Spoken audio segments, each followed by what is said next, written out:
Today on the Luke Loses podcast, Show Up Daily with Michael Unbroken. I have Michael, a podcast host and an author, and we talk about what it means to become unbroken and how to show up daily. I hope you enjoy it.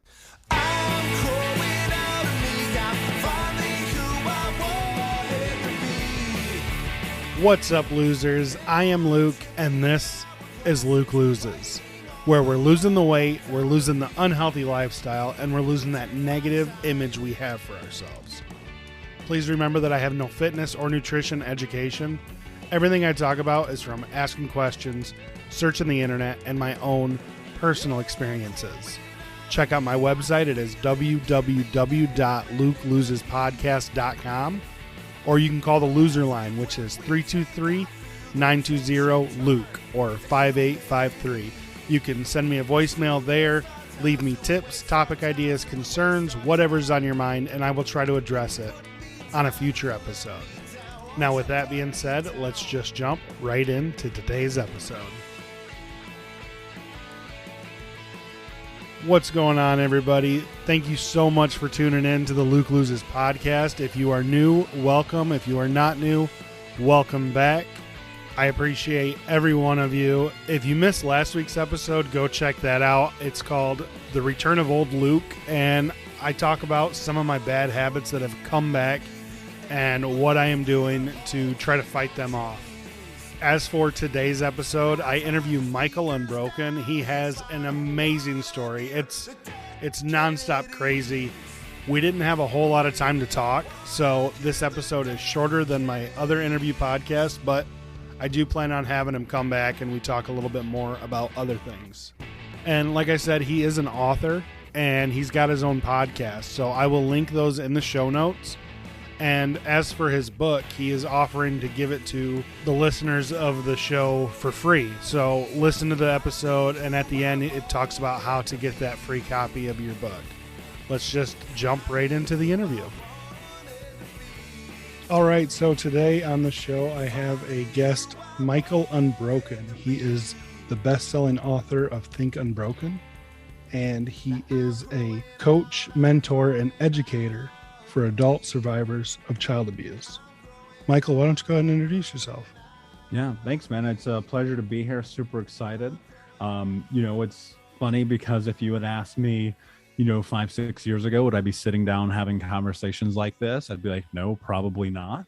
And a lot of luck, a lot of hard work, a lot of circumstance, a lot of right place, right time has put me in a position to be able to say that I'm leading change in a space that people are afraid to talk about. So it's kind of wild, man. Yeah, I looked into your story. It blows my mind. I listened to some of your podcasts, and there was a story on there talking about your water when you were a child, like your water getting cut off and you going over and stealing for the first time from the neighbors. Mm-hmm. What is Unbroken? Like, what can you tell me about that? Like, what does that represent? Yeah, man, it's really simple. It's being able to look at yourself in the mirror and be okay with the reflection, right? I think, it's something that going and looking at the experiences of life and being titled as broken so many times in my own journey, I was just like, man, that's just not me. Like, it's not how I think. And like a lightning bolt in the middle of the night, one night, I was like, I know what I'm supposed to be doing right now. And it's really about empowering people with actual real tools that help them create massive change in their life. That's the biggest driver for me, is looking at creating and doing all this stuff in the hopes that, maybe one day my brothers will come to a seminar, listen to an audio, or, whatever it is. And ultimately my biggest goal, Luke, is to end generational trauma in my lifetime. And while I recognize that's improbable, unfeasible, irrational, insane, I'm not going to stop. Yeah. So, it's being unbroken, think unbroken. This whole thing is about just empowering people. Yeah, I love that. That's awesome. So, quick backstory. You've ended up losing quite a bit of weight. You said at your largest, you were about 350 pounds. Is that correct? Yeah. Yeah, I think for context, man, let me give you kind of the elevator pitch version of my story, because I think that helped a lot in this. So when I was 4 years old, my mother, who was a drug addict and alcoholic, she actually cut off my right index finger. And my stepfather, who was super abusive, would kick the shit out of my brothers and I. I never met my real father, and I spent the majority of my childhood in poverty and homeless. By the time that I was 10 years old, I actually lived with 30 different families. And at 12 years old, I got high for the first time, drunk at 13.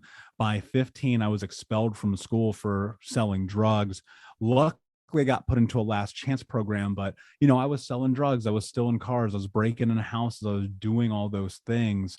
And I didn't graduate high school on time, but when I finally did, my only goal was like, I'm going to go join the military. Like that was my out, but I had hurt my knee, couldn't pass MEPS, couldn't get in the military. I had no plan B. And so I was like, okay, well, what's the solution for abuse? What's the solution for poverty?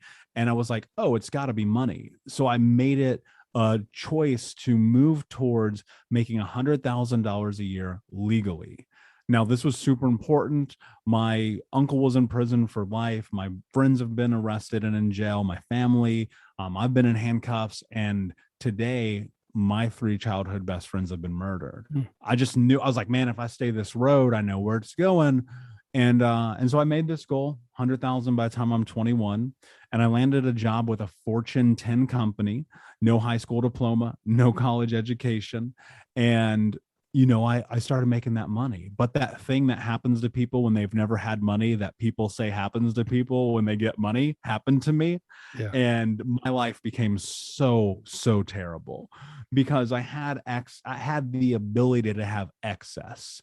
And I found myself again at 26 years old, 350 pounds, smoking 2 packs of cigarettes a day, drinking myself to sleep, cheating on my girlfriends, like just living this chaotic life. Because the truth was, all of those things that I was seeking was me hiding from all of the pain I had from my childhood. And I had this moment where I was looking at myself in the bathroom mirror and I didn't recognize the reflection. And this came from this really incredible experience that I had. I was sitting on my bed.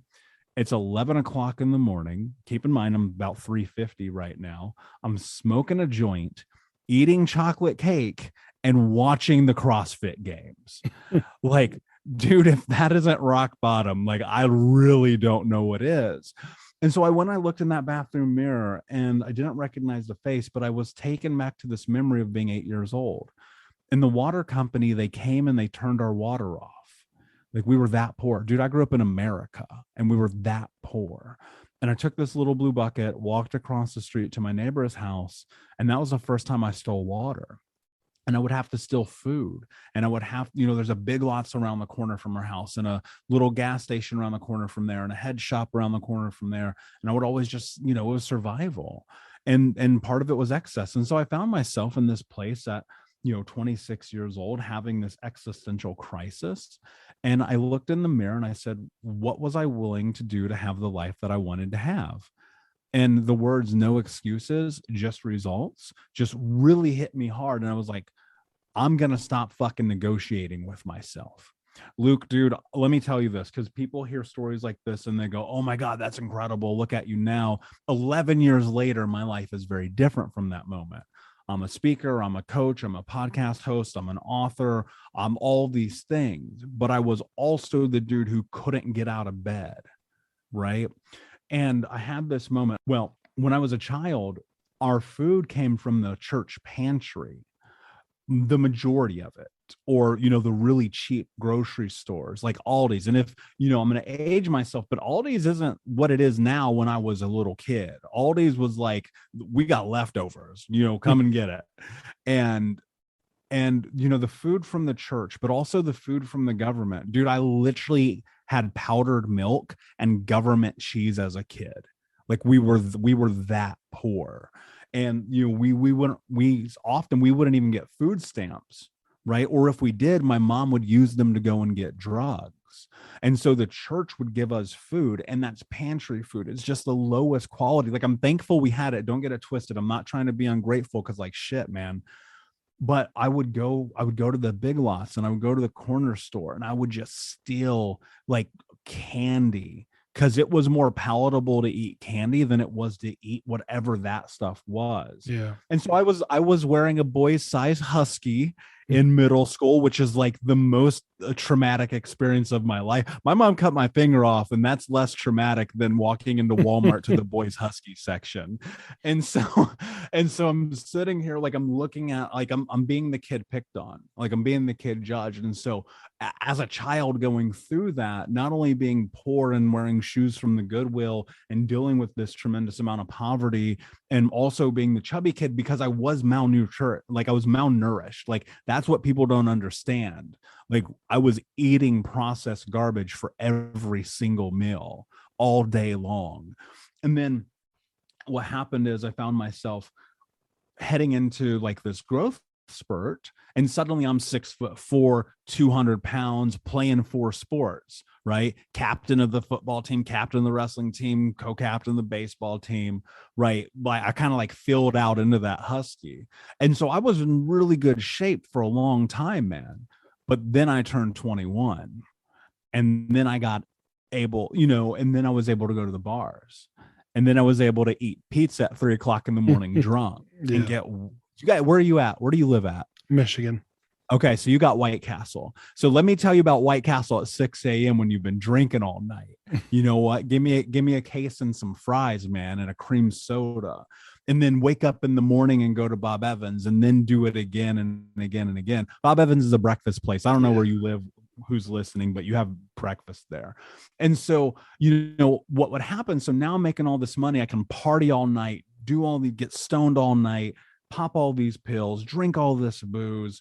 I lived above a bar at one point where I had a $2,000 a month tab, and it was just fried food, beer. And in the mornings I would get up and I would go to work just like crazy hungover.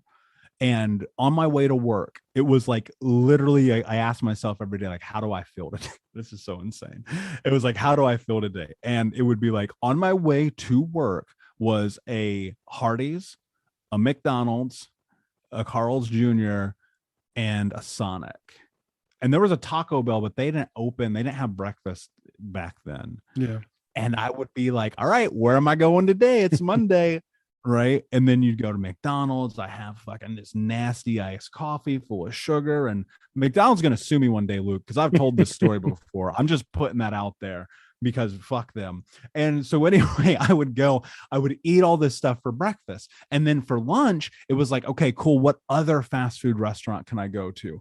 Burgers and fries, chickens and fries, whatever, these giant sandwiches covered in fucking cheese, crunch wrap, like double crunch wrap Supremes, which were like my favorite thing. And then I'd go home and I'd order in pizza and bullshit, right? Luke, no joke, dude. I don't think that I had a salad for the first time until I was like 21 or 22 years old. Wow. But I didn't get to that by accident. What I want to lay out here is something really important. I was uneducated. You don't know what you don't know. I didn't know you could eat healthy food. I'd never been exposed to it. I'd never seen it. And so this idea, it was terrifying to me. Like the first time that I was eating healthy food, I was terrified. I was like, baked chicken, what the fuck is that? And then it would be like sushi. Dude, I didn't have sushi till I was 29. I was like, you want me to like, knowing that's like this incredibly healthy thing. And so, you look at this, it was learned behavior. It's the same way we end up in all these places. But the other side of it is I was addicted to it, because the more food I could put in, the safer I felt. And the more food I could put in, the ridicule stopped bothering me, because I just became a caricature. I was like, fuck it. I'm just the fat guy who eats all the food. I'm going to put 10 bags of gummy bears in my mouth at one time to get enjoyment out of people and then be in tremendous pain. Like, it was suffering, dude. It was fucking addiction. And that's what, like, I think people don't understand about it. And then there comes a point where it just became a choice, man. Like, there's no reason to eat chocolate cake for fucking breakfast. Right. And I had to learn in that process, like, the hardest part was I just didn't know how to take care of myself. No one ever said you're allowed to love yourself. No one ever said you're allowed to treat yourself kind. No one ever said that maybe what it means to be nice to yourself is not eating the large pizza and the cheeseburger and fries. And so, finding myself at that weight and being as a child, like extremely overweight, but then being in my 20s and being morbidly obese, like, man, going through that shit 2 times fucked me up. And I was looking at my life at like 27 years old. And I was like, I have no self-esteem. I have no self-belief. I don't believe in myself at all. And, carrying that weight is not only like a literal thing, it's in a metaphorical sense. It's very detrimental. Yeah. You mentioned the addiction to it. And one thing I've said before, and I've thought of it quite often, is like, food doesn't talk bad about me. Food doesn't poke fun, like being picked on and stuff. Like, the best way to explain it is that food gets me. That food understands me. It does what I think it's supposed to do. Right. And that's make me happy. But so what kind of tips would you give to somebody that, is at their rock bottom? Like, what do I do to climb out? Where do I start? Yeah, man. Look, I think that, and this is a hard thing for people to hear, and I understand why. At some point, you have to recognize some of the things you're doing as a choice. And one of the most difficult things that we will ever do is ask for help. And not asking for help, indecision is a decision. Not making a decision is a decision. Not taking an action is an action. Asking for help is the strongest thing you will ever do. And I'll never forget, I went to the first time. So I used to drive past the gym every day, and my gym bag would be in my car, ready to go. But in the parking lot, of course, McDonald's, again, this is why I'm going to get sued, because I'm going to talk more shit about them. So there's fucking McDonald's in the parking lot serving me poison. There's a bar next door to the gym. And then there's the gym. And I would sit in my car and I'd smoke a cigarette. And then I would go to McDonald's. And then I would go to the bar. And then I'd go outside and I'd look at the gym and I'd say, I'll go tomorrow. Dude, I did this for years. And then I finally recognized something. I needed to ask somebody to help me, right? And part of that help was therapy. Part of that help was coaching. Part of that help was personal development. Part of that help was education and trauma and addiction and understanding those things. But also part of it was like going into the gym and saying, hey, do you guys have a personal trainer I can work out with at like fucking 9 o'clock at night when no one else is here because I'm incredibly embarrassed?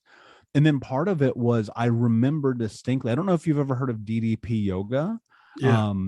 Shout out to those guys.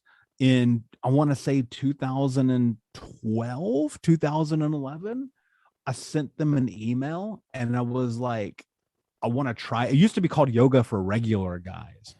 And I sent them an email. I was like, can you guys help me? Like, I see this as helping people. And they sent me out that stuff, man. I'll never forget. I paid for it. They didn't like give it to me, but they sent it to me. And man, I started doing yoga and that was powerful. And then I was like, okay, what if I actually went to a yoga studio? And dude, so I'm probably at like 310 at this point, 305, 310, somewhere in that window. This is about a year in to like pretty frequently going to the gym, having a personal trainer, starting to learn about food. And I was like, I'm going to try this hot yoga thing because I grew up wrestling. And I loved being in that hot room, just dripped in sweat, like knowing I was pushing my body. And I was like, oh, cool, hot yoga. That's got to be perfect. That's right up my alley. And so I call them. No, dude, all right. So this has got to be 2013. No, excuse me. I lied. It's 2012 still. Nobody I know is doing yoga. Definitely no men I know are doing yoga. And definitely not in fucking Indiana. And I call the studio and I go, hey, I'm not sure about this. I feel pretty nervous. And I was like, keeping it real. I was really uncomfortable.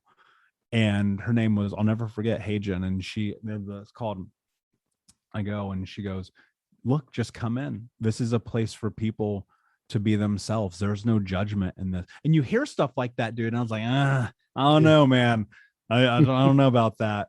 But I went, and I was in this room, and it was uncomfortable for the first few weeks. Just super fit people, beautiful women, handsome guys doing fucking handstands and shit. I got my shirt tucked in so my stomach doesn't pop out. And I just kept fucking going. And that room was super supportive. And that was like a huge catalyst. I started watching the weight drip off, but also I got closer to myself. And so here's the thing, man, that what it was, I want to make this practical for people. What this tip is about follow through. It's about showing up for yourself. It's about, even though it's uncomfortable, doing it anyway. It's about when you ask for help and someone extends their hand, to take it, to understand that you are not alone, that there are 8 billion fucking people on planet Earth, and someone else has probably been through or going through what you're going through. And to think that you're alone in this is very selfish. But it's also incredibly scary to ask for help when the only thing you've ever felt is hurt. And when you let down that guard and step into vulnerability, you'll be surprised how incredible people really are. And so, the tips are follow through. Yeah. You brought up that yoga, and probably once a week I think about it. I'm like, man, I should really try that. I seen all those transformation videos of there was that guy that was jumping out of airplanes, and they said he would never walk again. Yeah. I always say, like, yeah, I'm gonna do it, and then I never follow through. And yeah, so give me something to think about. Yeah, man. It was a powerful tool in my life. Like, no joke. I would dare say, I never said this before, I would dare say I would not have gone on the fitness journey I went on without Diamond Dallas Page.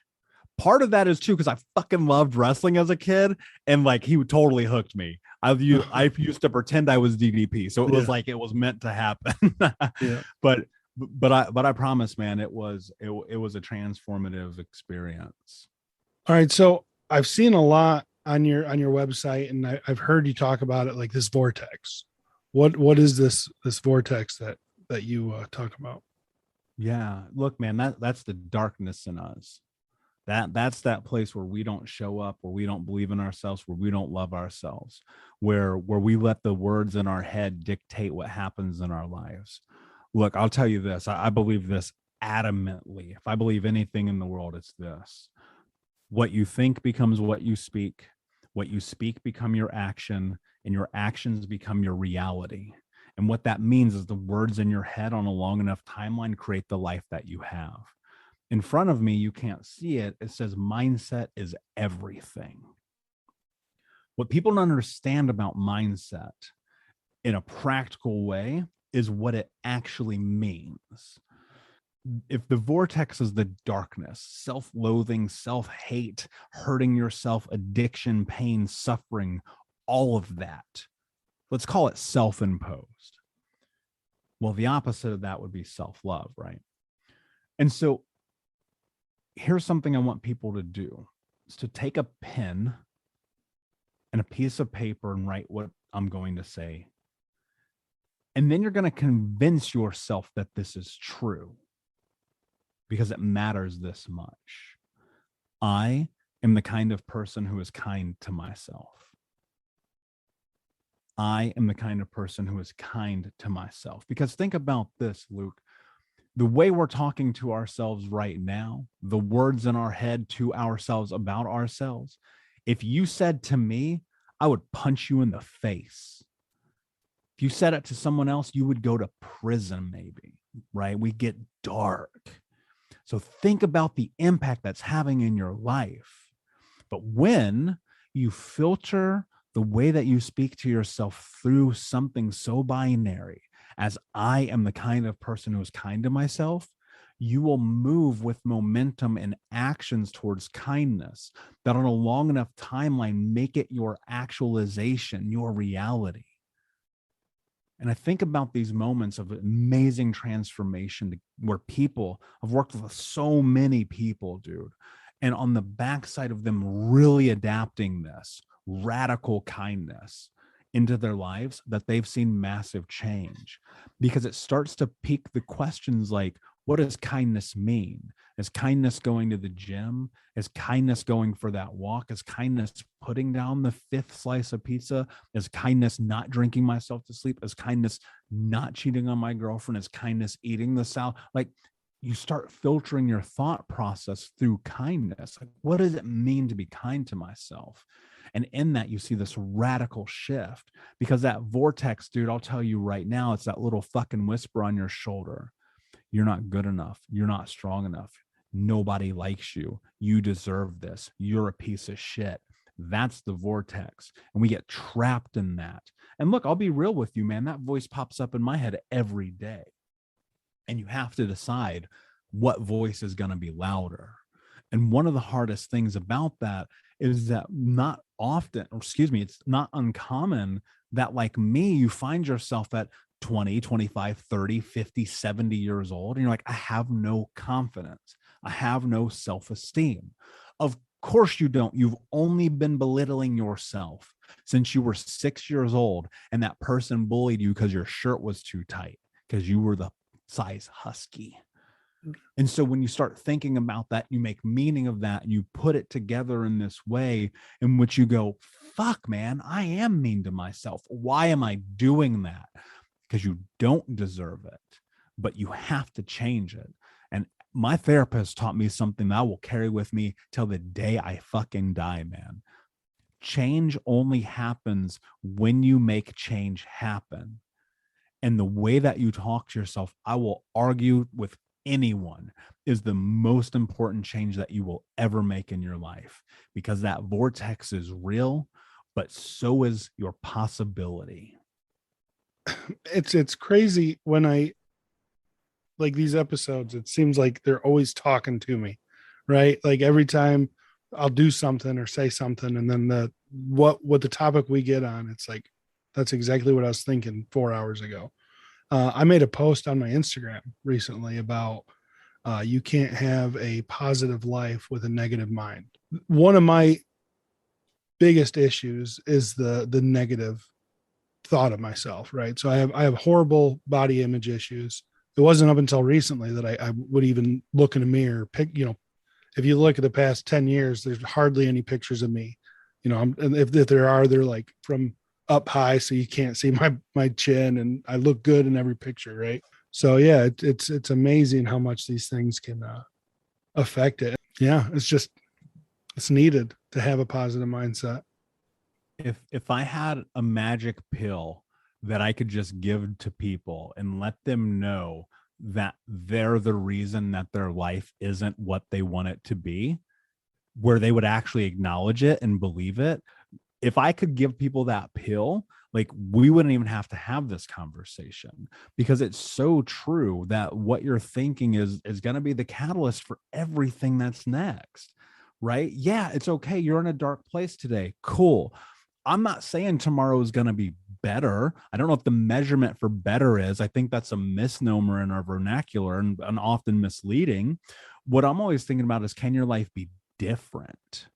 Can you move in these microscopic, granular, and incremental changes, just 1 degree towards what it is that you want to have every single day, celebrating the micro wins along the way, acknowledging yourself, and understanding that the macro goal, i.e., I want to lose 100 pounds, requires micro actions, i.e., I'm going to make the right choices today.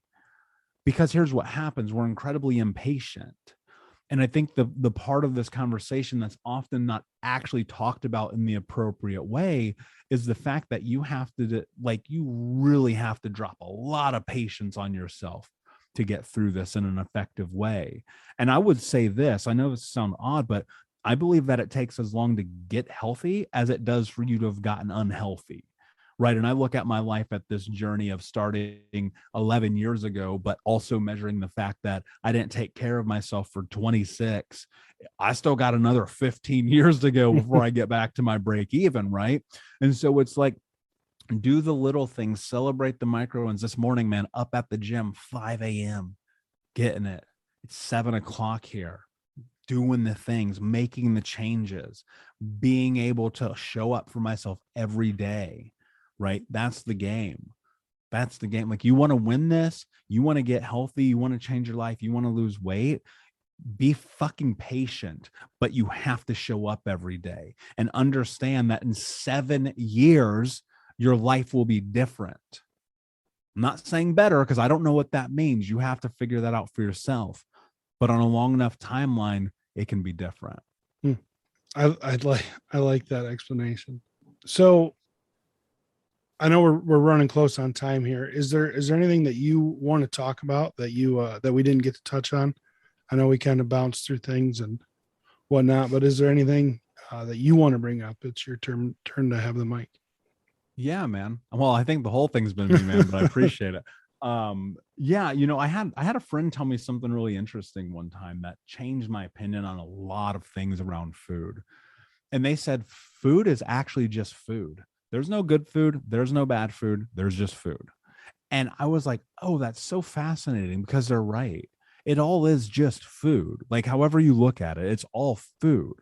And you can have whatever you want, but you have to understand that when you do that, certain things come along with it. And I had this really incredible experience. So my if I were ever to walk into an anonymous group around food, I'd be like, hi, my name is Michael, and I'm addicted to gummy bears. And I would mean that in the most for real way possible. And in that, what I've discovered is, like, I can have gummy bears now, like, as an adult, and I can have a handful, or I can have a whole bag, but I don't judge myself about it. And I can count on two hands how many times I've had gummy bears in like the last 7 years, right? Because I learned to treat it as just food, right? And so I just looked at it. That was a huge thing that they told me. And maybe it was the right place, right time, and why it sat with me so hard. But, food being food, it really changed the way I think about all this. Yeah. We didn't touch on everything because, like I said, I've looked at your story. Your story is amazing, and we could probably go 2 hours with just hearing your story. I do appreciate you coming on. Where can people find you if they want to look you up? Yeah, absolutely. And look, Luke, I appreciate you having me on, man. It's been an incredible conversation. I think that there's a correlation directly between childhood, and we should have another conversation, because I didn't even get the opportunity to talk to you about the research behind childhood trauma and obesity. There's a lot there that I know about. So I'd love the opportunity to come and share that with the audience, because that was some profound information I discovered. That said, I'm on all social media at Michael Unbroken. That's everywhere. The best place, however, is the Think Unbroken podcast. So you can go to thinkunbrokenpodcast.com or search Think Unbroken podcast on all of the platforms. It's literally everywhere. We mentioned your book, and you offered to give my listeners a copy of that. Yeah, absolutely. So I wrote Think Unbroken to be a tool for people. You can have it for free if you go to traumahealingbook.com, and you can just download it. You got to put your email in there, and I'll send you the PDF, and you can read it. If you want to, I'm also releasing it as episodes on the Think Unbroken podcast. And then I'm going to release it in its entirety at the beginning of 2022 for everyone to listen to all at once. If you want to buy it, you can. It is on Amazon. You can get it on Kindle. You can get it on audio. You can get it on paperback. It is priced as low as they would let me price it. I can't price it any lower. Like, literally, I was like, can't I make it free? And they're like, no, you can't. So just know that it's a tool that's there for people. It is not for me to make money. It is there for you to read. So it is there, Luke. Oh, that's awesome. I appreciate that. And one thing I've been doing with my guest is getting a guest recommendation. So it can be anything in the world. It can be on topic. It can be off topic. What is something that you would recommend our listeners to check out or do? Well, I'd like to say two things. One, if you're listening and you've made it this far, thank you. Please go and review Luke's podcast and give it 5 stars on iTunes. Thank you. Go and do that. Do this dude a solid, because this is a conversation we need to have. And when you rate the podcast, it gets pushed up. So go and rate the podcast. My recommendation would be to take time to write down your goals, to think about what you want in your life, in relationship and career and health and fitness and hobby and travel. Write down your goals and move towards them, because on a long enough timeline, you can have them. I recently hit a goal that I wrote down 7 years ago, and I'm working towards one right now that I wrote down over a decade ago. And I'll tell you this, where you put your energy, attention follows. So grab a piece of paper and pen every morning and write down your goals. And I promise you, if you stay patient, you will reach them. Oh, that's great, man. Well, again, thank you so much for coming on. I had a great time. Like, I know we could talk for hours again and again and again and still not touch anything. I do appreciate you coming on. Thank you so much. My pleasure, my friend. Thank you. Michael, thank you so much for coming on. An amazing story, man. And it's awesome to see that no matter what life throws at you, if you put your head down and you grind, you can get through it. Like the stuff that you went through, it just blows my mind that you were able to come out on top. And it, like I said, it just goes to show you that anything is possible. For those of you interested in reaching out to Michael Unbroken, I will link all his locations in the description of this episode, as well as I'll post a link to that free version of his book. If you enjoyed the episode, please go over to Apple Podcast and leave me a rating and a review. It would mean so much to me. Also, if you know anybody that could benefit from this episode, please share it with them. Send it to them. Tag them on Facebook. Tag me on Facebook. It would be awesome if you did that for me. Don't forget to check out my website. It is www.lukelosespodcast.com. That's got my social media links as well as other places where you can listen to this podcast. The music that we're hearing right now is by Jake Simmons and the Little Ghost. Check them out. Their links are in the description as well. You can find them everywhere. Go over to bandcamp.com and get any one of their records, including vinyl. And as always, that is that. Stay positive, do the work, trust the process, and I will see you next week.